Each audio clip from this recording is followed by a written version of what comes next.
अस्सलाम वालेकुम one class बच्चे, आप सब कैसे हैं? उम्मीद करती हूँ कि आप सब बिल्कुल ठीक और खैरियत से होंगे। अब और आप लोगों ने अपनी छुट्टियाँ बहुत अच्छे से गुजारी होंगी, लेकिन अब हम सब ने क्या करना है, हम अपनी पढ़ाई करेंगे। तो सब बच्चे अपनी मुताला इस्लाम की बुक खोल लें। सब बच्चे अपना पेज नंबर 22 खोलें। आज हम क्या करने वाले हैं, हम सब जो हैं वो सूरह इखलास का क्या याद करेंगे, तर्जमा याद करेंगे। सब बच्चों को सूरह इखलास आती है ना?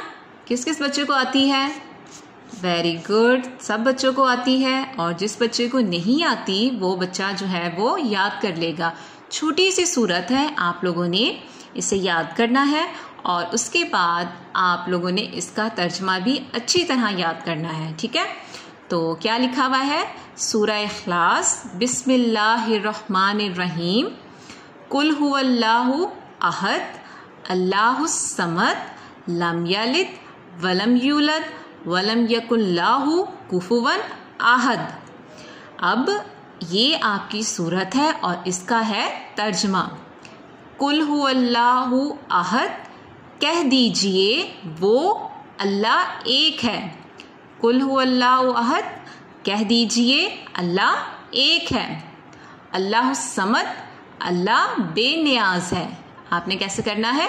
अल्लाहुस समद, अल्लाह बेनियाज है। लम यलिद, ना वो किसी का बाप है। वलम यूलद, और ना किसी का बेटा है। अल्लाह ना किसी का बाप है और ना किसी का बेटा है। वलम यकुल्लाहु, और कोई इसकी, कुफुवन अहद, और कोई उसकी बराबरी करने वाला नहीं, वो एक है। ठीक, तो ये था इसका तर्जमा। मैं आपको एक दफ़ा फिर पढ़ के सुना देती हूँ, आप लोगों ने इसे अच्छी तरह याद करना है। ठीक है, तो आज के लेक्चर में आप लोगों का यही काम है कि आप इसे सूरह इखलास के तर्जमे को याद करेंगे। आप लोगों ने इस तरह याद करना है, कह दीजिए वो अल्लाह एक है, अल्लाह बेनियाज है, ना वो किसी का बाप है और ना किसी का बेटा है, और कोई उसकी बराबरी करने वाला नहीं।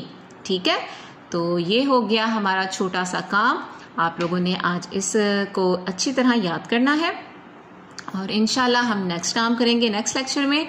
तब तक के लिए अल्लाह हाफिज़।